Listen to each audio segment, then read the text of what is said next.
우리의 영혼은 변함없이 하나님 앞에 사랑스러운 존재들로 하나님의 전에 함께 거할 줄 믿습니다. 오늘은 우리 감사주일을 맞이해서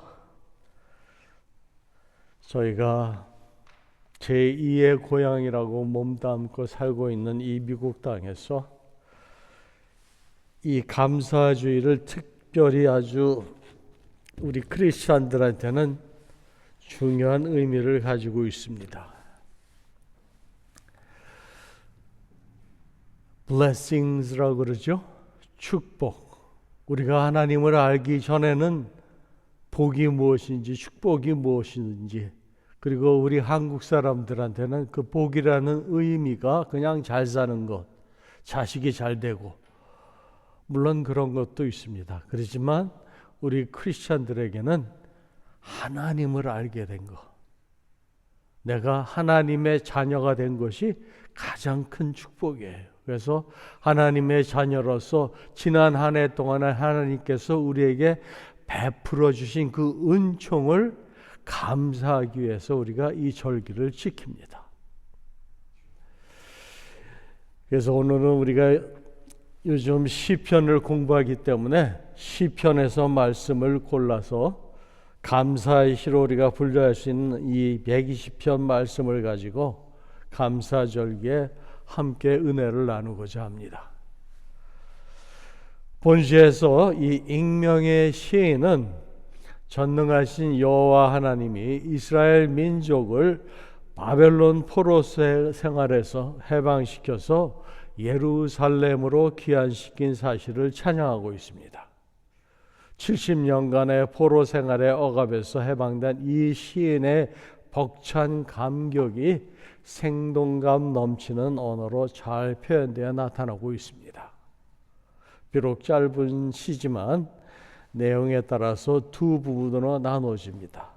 이게 첫 부분은 1절부터 3절까지로 여호와 하나님의 선하신 은혜로 말미암아 비탄과 굴욕에서 생명을 얻게 된 놀라운 체험을 회상하고 있으며, 둘째 부분은 4절에서 6절로 본토로 귀국한 후에 그들이 당면하게 된 온갖 문제에 대해서 다시 한번 하나님께 기도하고 있습니다. 본시는 속박과 고난으로부터 구속받은 하나님의 백성들이 체험한 기쁨을 감동적으로 노래하고 있습니다. 이 시를 지은 이는 아마도 바벨론 포로 생활의 아픔을 경험하면서 약속의 땅, 가나안 땅으로 귀환하려는 강한 열망을 소유한 사람으로 추정이 됩니다. 그는 다니엘과 그의 친구들처럼 하나님의 전을 멀리 떠나서 타국에서 방황하는 괴로움을 뼈저리게 느끼고 있었습니다. 그는 시련의 현장 속에서도 폐허가 된 본토가 반드시 다시 재건되어서 성전 예배가 회복되고 가나안에서 그 추수가 가능하리라는 그러한 확신을 가지고 있었습니다. 시인은 이러한 열망을 가지고 기도하는 가운데 오늘 1절 보니까 어떻게 말합니까? 여호와께서 시온의 포로를 돌려보내실 때 우리는 꿈꾸는 것 같았더라고 얘기를 합니다. 여러분도 혹시 우리가 원하는 것, 바라는 것들을 꿈으로, 상상으로 여러분들 생각해 보신 적이 있으시죠? 내가 몹시도 아주 마음에서 우러나서 바라고 있는 그 소원하는 것이 너무나 간절하다 보면은 그게 상상으로, 꿈으로 그 상상이 이루어질 때가 있습니다. 그처럼 시인은 이러한 열망을 가지고 기도하는 가운데 드디어 해방되어서 예루살렘으로 돌아가는 그러한 감격적인 순간을 맞이하였습니다. 시인을 비롯한 모든 백성들은 하나님의 이 경이로운 역사에 대하여 환호하였고 억누를 수 없는 기쁨을 맛보았습니다. 바로 이러한 상황에서 시인은 하나님의 그 구원 사역, 그 사역의 놀라움과 은혜로움에 대해서 찬양하고 있습니다. 마치 여러분들이 처음으로 하나님을 알게 됐을 때 하나님께서 나를 구원해 주셨다는 그 기쁨을 이 시인이 지금 그대로 이 시에서 감동적으로 묘사하고 있습니다. 그리고 특별히 이스라엘의 그 포로 생활과 이스라엘 사람들은 율법, 하나님의 말씀을 가장 그들의 신앙생활의 중심이었지 않습니까? 특히 에레미야 선지자의 그 예언 성취로 말미암아 하나님께서 역사하심을 그들은 그들의 삶 가운데 직접 체험하고 있었던 거예요. 그 성취되었다는 사실을 기억하면서 더욱 커다란 감동을 느끼고 있었습니다. 이제 본문으로 들어가서 우리 하나하나 1절씩 보겠습니다. 1절 보시면 여호와께서 시온의 포로를 돌려보내실 때 우리는 꿈꾸는 것 같았도다. 그때 우리 입에는 웃음이 가득하고 우리 혀에는 찬양이 찼었도다. 그때 문나라 가운데에서 말하기를 여호와께서 그들을 위하여 큰 일을 행하셨다 하였도다. 여호와께서 우리를 위하여 큰 일을 행하셨으니 우리는 기쁘도다. 이렇게 3절까지에는 해방의 기쁨을 노래하고 있습니다. 여호와께서 이스라엘 백성을 바벨론의 포로 생활에서 해방시켰을 때 그때 그 감격이 생생하게 이 시에 드러나고 있습니다. 시인은 과거의 체험을 회상하면서 하나님의 섭리에 대해서 경이로움을 느끼고 있습니다. 특별히 1절 보시면 거기에 이스라엘 백성을 가리켜 시온의 포로라고 스스로 명명하고 있습니다. 여러분, 시온이란 뜻이 뭡니까? 우리 지난 수요일 날도 잠깐 살펴봤는데 사실 이 시온이라는 말은 하나님과 이스라엘 사이의 특별한 언약 관계를 강조할 때 이 시온이라는 단어를 사용합니다. 이는 하나님께서 예루살렘의 임재하심을 상징적으로 드러내는 말입니다. 그러므로 여기서 시온이라는 명칭을 사용한 것은 이스라엘의 회복이 단순한 민족적 독립만을 의미하는 것이 아니라 하나님의 백성의 그 구속을 총체적으로 제시한다는 사실을 강조하기 위해서 시온의 포로라고 여기서 언급하고 있습니다. 또한 시인은 언약 백성의 그 해방의 감격스러움을 부각시키기 위해서 1절에서 꿈꾸다, dreaming이라는 동사를 사용하고 있습니다. 이것은 메데바사의 고레스 왕이 칙령을 내려서 본토 기한을 허락했을 때 그들이 믿을 수 없는 행복감에 차 있었다라는 표현입니다. 그들은 마치 꿈을 꾸는 것처럼 경이로움을 느꼈으며 즐거움과 기쁨의 노래를 불렀습니다. 그리고 이스라엘의 해방은 하나님을 믿지 않은 이방인들까지도 이스라엘의 하나님이 행하신 큰 일을 목격하고 놀라움을 고백하도록 만들었습니다. 2절 말씀 보세요. 뭐라고 나옵니까? 그때 문나라 가운데서 말하기를 여호와께서 그들을 위하여 큰 일을 행하셨다 하였도다. 그때 열방들은 이스라엘을 두려워하였고 이스라엘의 입장이 급격히 변화되는 것을 목도하면서 경이로운 마음을 가지게 되었습니다. 이와 같이 하나님께서는 당신의 백성들에게 은총을 내리심으로 믿지 않는 이방인들로 하여금 하나님을 그들이 찬양하게 했습니다. 이와 같은 상황이 우리가 공부한 다니엘서에도 나왔었죠. 다니엘서 6장 26절에서 28절에도 이렇게 묘사하고 있습니다. 이 사건은 다니엘이 사자굴에서 구원받았을 때 그러한 배경에서 나온 말입니다. 다리오 왕이 말합니다. 내가 이제 조서를 내리노라. 내 나라 고날 아래에 있는 사람들은 다 다니엘의 하나님 앞에서 떨며 두려워할지니 그는 살아계시는 하나님이요 영원히 변하지 않으시며 그의 나라는 멸망하지 않을 것이요 그의 권세는 무궁할 것이며 그의 구원도 하시며 건져내기도 하시며 하늘에서든지 땅에서든지 이적과 기사를 행하시는 이로써 다니엘을 구원하여 사자의 입에서 벗어나게 하셨습니다. 이 다니엘이 다리오 왕의 시대와 바사사람 고레스 왕의 시대에 형통하였더라 기록하고 있습니다. 이 같은 일을 예수님께서는 신약에 와서 이렇게 묘사하시며 말씀을 하셨습니다. 마태복음 15장 14절에서 16절 말씀으로 너희는 세상의 빛이라. 산 위에 있는 동네가 숨겨지지 못할 것이요 사람이 등불을 켜서 말 아래 두지 아니하고 등경 위에 두나니 이러므로 집안 모든 사람에게 비치느니라.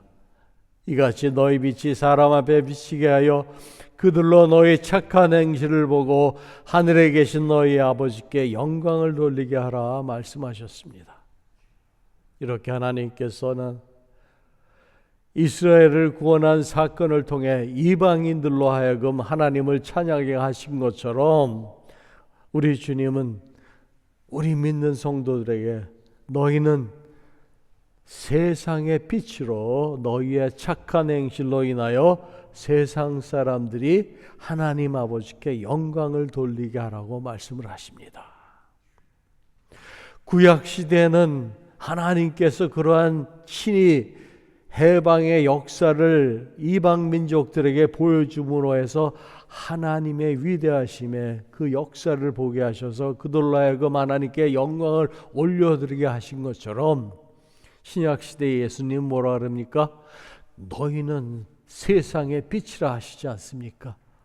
너희의 그 착한 행실로 믿지 않는 이들이 하나님 아버지께 찬양을 올려드리라고 말합니다. 그 말은 즉슨 믿지 않는 자들로 하여금 너희들을 통하여서 하나님의 말씀이 증거되도록 너희들이 그렇게 행하라는 말씀이에요. 그것이 전도가 되는 겁니다. 그것이 하나님께 영광을 올려드리는 것이고 우리에게도 무한한 기쁨과 영광이 되는 것입니다. 이제 4절 말씀 보세요. 4절에서 6절까지 여호와여 우리의 포로를 남방 시내들 같이 돌려보내소서. 눈물을 흘리며 씨를 뿌리는 자는 기쁨으로 거두리로다. 울며 씨를 뿌리러 나가는 자는 반드시 기쁨으로 그 곡식단을 가지고 돌아오리로다. 한편 본시는 분류상 감사시라고 볼 수가 있습니다. 시인은 하나님께서 자기 백성을 고아와 같이 버려두지 아니하시고 포로 생활에서 해방시켜 주실 것을 진심으로 감사하고 있습니다. 이스라엘의 포로 생활은 마치 기근 중에서도 어려움을 참고 씨를 뿌리는 농부의 생활과도 같았습니다. 그래서 5절 말씀으로 뭐라고 그러니까 눈물을 흘리며 씨를 뿌리는 자는 기쁨으로 거두리로다. 비록 씨를 뿌리는 때는 고통과 근심의 때이나 씨를 뿌리는 자는 추수때가 되면 풍성한 수확을 얻게 됨을 말합니다. 마찬가지로 포로된 백성들은 많은 시련을 당하였으나 그들 앞에는 영광스러운 미래가 기다리고 있습니다. 이는 수고와 고통과 압제 및 낙심 그리고 기다림의 때를 믿음으로 극복하는 자는 결코 그 상급을 잃지 않는다라는 뜻으로 눈물 흘림은 그것이 기쁨으로 바뀌게 될 것임을 확신하고 말하고 있는 것입니다. 우리 크리스찬들도 지금 신앙생활하는 것이 같은 입장에서 그러한 관점에서 이 말씀을 여러분들 이해를 하셔야 됩니다. 하나님께서는 이스라엘 백성들에게 해방의 나라를 허락하여 주님으로 그 대풍년을 그들로 맞이하게 하셔서 수확을 거둬들이는 추수꾼의 기쁨을 맛보게 하셨습니다. 그것이 6절 말씀으로 울며 씨를 뿌리러 나가는 자는 반드시 기쁨으로 그 곡식단을 가지고 돌아오리라 말씀하십니다. 그런데 포로에서 해방된 간격을 생생하게 묘사한 후에 시인은 이제 완전한 이스라엘 회복에 대한 갈망을, 소원을 드러내고 있습니다. 그는 이스라엘의 남은 포로들을 뭐라 그럽니까? 남방 시내들 같이 회복시켜 달라고 기도하고 있습니다. 4절 말씀 잠깐 보세요. 4절 보시면 여호와여 우리의 포로를 남방 시내들 같이 돌려보내소서 이렇게 기도하고 있는데 이게 무슨 말입니까? 남방 시내들 같이. 이는 문자 그대로 포로 상태로부터 회복시켜 달라는 기도입니다. 이 표현으로 미루어 보아서 아직 바벨론에서 포로 귀환이 완성되지 않은 그런 단계에서 이 시편이 기록되었다는 것을 우리는 알 수 있습니다. 또한 포로 귀환의 그 감격을 그렸던 사실을 1절에서 뭐라 그랬습니까? 여호와께서 시온의 포로를 돌려보내실 때 우리는 꿈꾸는 것 같았더라. 그 말로 미루어 보아서 포로 귀환이 이미 진행되고 있다라는 사실도 여기서 추론할 수 있습니다. 이런 사실에 근거해서 포로 기한의 그러한 어느 중간기에 남방 시내들 같이라는 의미는 우선 남방은 유다 땅의 그 사막 지역, 불모지로 유명한 네게부 사막 그 지역을 말합니다. 네게부 사막. 그런데 이 사막은 평소에는 비가 안 와서 바짝 마른 상태로 있다가 가을이나 겨울철에는 많은 양의 비가 내리게 되면 일순간에 그 지역이 흙탕물이 가득한 경류로 변하는 그러한 특징으로 유명한 지역입니다. 이러한 특징을 염두에 두고 기자가 의도한 이미지는 갑작스러운 변화인 것으로 우리가 이해를 합니다. 사막에 비가 갑자기 내리면 비가 넘쳐서 그동안 메말랐던 모든 것들이 다시 소생하는 그런 기회가 됩니다. 그것이 이스라엘뿐만이 아니라 아프리카 지역에도 이런 현상이 일어납니다. 그것처럼 갑작스러운 그 변화로 예전에 일전에도 하나님께서 그렇게 역사하셨던 것처럼 일순간에 남은 그 포로 백성들을 귀환시켜 주실 것을 고대하면서 이런 말을 쓰고 있는 것입니다. 그것을 다시 제가 정리해서 말씀을 드리면 유다의 남방은 메마르고 황폐한 지역입니다. 이곳은 평상시 전혀 물이 흐르지 않는 그러한 건조한 시대입니다. 시인은 이러한 남방 지역이 현재 여전히 포로로 남아있는 이스라엘 백성들의 처지와 유사하다고 생각을 하고 그렇게 얘기를 했습니다. 그러나 이 땅도 가을이 되면 많은 비가 내려서 말라버렸던 시내가 불어나서 생명의 땅으로 변합니다. 시인은 이처럼 이스라엘 백성에게도 온전한 구원이 성취될 것을 미리 예정하고 작정하고 이루어질 것을 믿고 간구하고 있는 것입니다. 그들의 경험을 통해서 그 사막 지역이 옥토 생명의 땅으로 변하는 그 경험을 통해서 지금 아직도 바벨론에 남아있는 그 노예 상태로 있는 동포들을 그렇게 갑작스럽게 돌려보내신 것처럼 그들 또한 다시 고향으로 돌려보내줄 것을 간구하고 있는 거예요. 이미 고국에 돌아온 유대인들은 아직 포로로 남아있는 불쌍한 동포들을 결코 잊지 않았습니다. 사실 모든 유대인들에게 고국으로 돌아갈 수 있는 그러한 자유가 주어졌지만 여러 가지 현실적인 문제 때문에 이 은혜에 참여한 숫자는 매우 적었습니다. 이 동포들을 생각하면서 시인은 남방 시내가 풍족한 가을비로 인하여 메마른 대지에 물을 공급하고 풍성한 수확을 가능하게 하는 것처럼 여호와 하나님께서 당신의 백성들을 완전히 해방시켜서 풍요로운 축복을 누릴 수 있도록 만들어 달라고 기도하고 있습니다. 역사적으로 바벨론 포로 기한은 3차에 걸쳐서 100년이 넘는 기간을 통해 이루어졌습니다. 이 기간 동안에 또 어떠한 일이 있었습니까? 예루살렘의 제2의 성전, 우리가 1층 수룹바벨 성전이라고 말합니다. 이 수룹바벨 성전 건축과 깊은 관련이 있습니다. 이것은 또 다른 주제이기 때문에 다음 기회에 이것에 대해서는 자세히 살펴보도록 하겠습니다.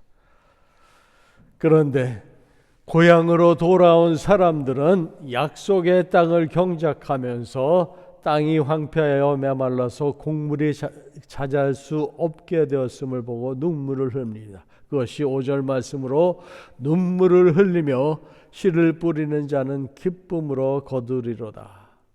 그러나 그들은 낭망하지 않았고 눈물을 흘리며 씨를 뿌리는 자는 반드시 기쁨 속에서 추수하게 될 것임을 믿음으로 확신하였습니다.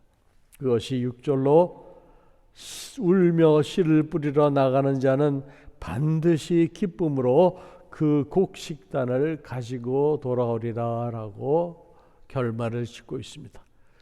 여기서 울며 씨를 뿌리러 나간다는 것이 중요한데, 이것은 단회적인 동작이 아니라 반복적이고 지속적인 동작임을 말하고 있습니다. 이는 구체적으로 농부가 곡식 창고에서 종자를 덜어내서 그것을 자루에 담고 그의 그 씨 주머니를 메고 밭에 뿌리는 것을 말합니다.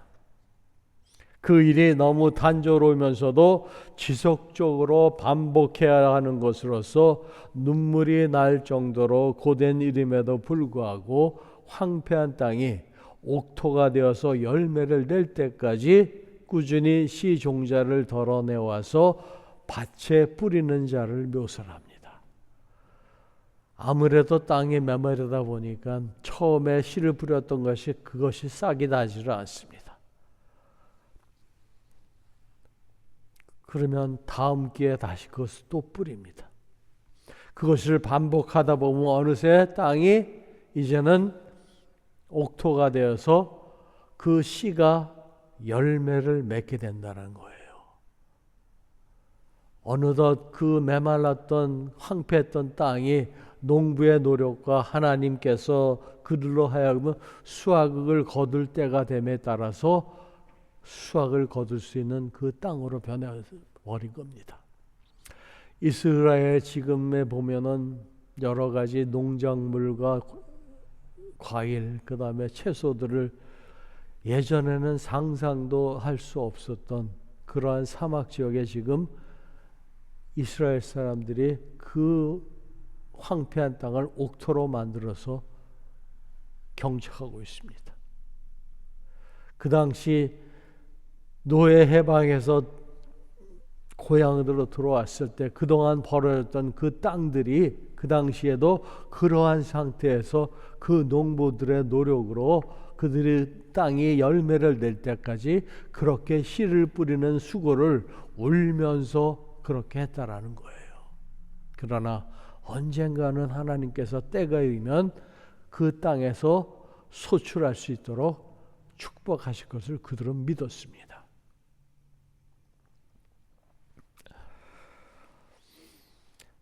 그들은 현재 고달픈 일로 인해서 지치고 피곤하였지만 마침내 성공의 기쁨을 누리게 될 것을 의심하지 않았습니다.